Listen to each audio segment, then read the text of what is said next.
My name is Marisa DeLiso, and I'll be giving a brief presentation on bacterial meningitis. Meningitis can be described as an inflammation of the meninges, which can be depicted by this dark yellow area here.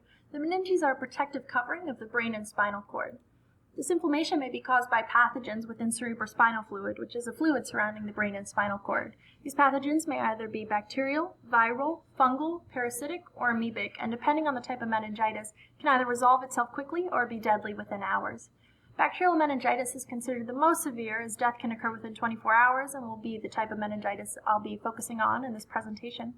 Worldwide, 1.2 million cases are diagnosed per year, and the incidence and case fatality rates for this disease vary by region, country, pathogen, and age group. So the statistics I'll be giving are pretty general. Case fatality rate can reach up to 70% of cases, and permanent disability in up to 20% of cases. These disabilities include hearing loss, neurologic disability, or loss of limb.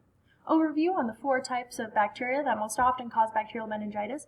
Streptococcus pneumoniae, a scanning electron micrograph is pictured here as well. I'll be showing for each bacteria. It's the most common cause of bacterial meningitis and most commonly causes pneumonia. Vaccine is available. Neisseria meningitidis commonly causes upper respiratory infection and is highly contagious and is often the cause for local epidemics of bacterial meningitis. Haemophilus influenzae, once the leading cause in children, new vaccines have greatly reduced these cases, and Listeria monocytogenes. Found in unpasteurized cheeses, hot dogs, and lunch meats, can cross the placental barrier and is fatal to the fetus if the one infected is pregnant.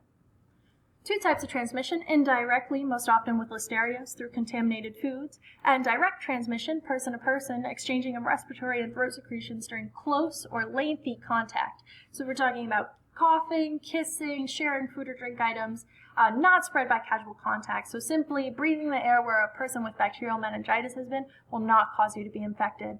Signs and symptoms can be distinguished between those greater than 2 years old and those younger. So in those older, not all of these signs and symptoms need to be present, but some of the common ones would be sudden high fever, a severe headache that seems different than normal, sleepiness or difficulty waking, and no appetite or thirst. And those under 2 years old, also high fever, constant crying, and difficult to comfort, and may even cry harder when held.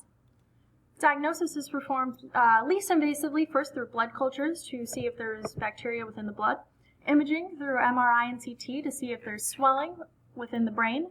Spinal tap and lumbar puncture is used for definitive diagnosis to collect cerebrospinal fluid.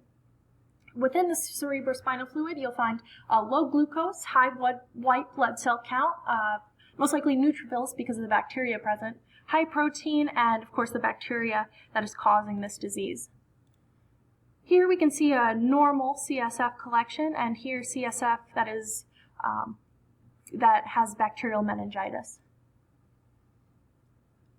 Risk factors in vulnerable groups. Different age groups are at risk for different bacterial causes, but is most common in those under age 20, a lack of vaccination, community setting where there are many people present, certain medical conditions that causes the patient to have a compromised immune system, also having the spleen removed causes an increase in vulnerability. Pregnancy increases risk of listeriosis, increasing risk for listeria causing bacterial meningitis, and working with meningitis pathogens such as microbiologists or infected patients such as healthcare workers.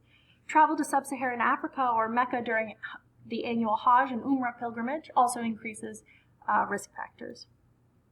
Prevention strategies. Primary prevention is to educate the population on risk factors and transmission. Many campaigns for that. Sharing food, drinks, utensils, cigarettes, having many kissing partners, encouraging healthcare workers to utilize personal protective equipment. Secondary prevention would be to educate the population on signs and symptoms and preventative antibiotics for those exposed. Case management. It is fatal without prompt antibiotic treatment. Delayed treatment increases the risk of permanent damage. Intravenous antibiotics are given immediately, normally a cocktail or broad-spectrum antibiotics until the exact cause is determined. Corticosteroids are recently introduced treatment to control brain swelling and prevent seizures, and drainage of infected sinuses or mastoids to prevent reoccurrence of disease. I'd like to end with a quote by Dr. Satish Padesi: "If you do not think it, you will never diagnose it." And I think that's really key here with this disease, as most of the signs and symptoms are flu-like symptoms. It's important for healthcare workers to keep this diagnosis in the back of their mind, that that headache may be bacterial meningitis and your patient may die within 24 hours. Thank you very much. Appreciate your time.